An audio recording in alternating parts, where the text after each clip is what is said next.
You ask Tiger to solve. This deals with linear equations with one unknown. The final result is m equals 11. Let's solve it step by step. Simplify the expression. Expand the parentheses. Simplify the arithmetic. Group all constants on the right side of the equation. Add 40 to both sides.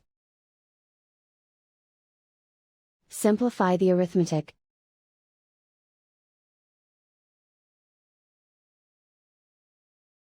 Isolate the m. Divide both sides by 8. Simplify the fraction.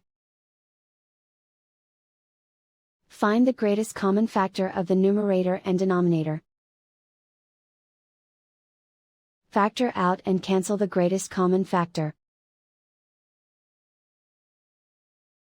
And so the final result is m equals 11.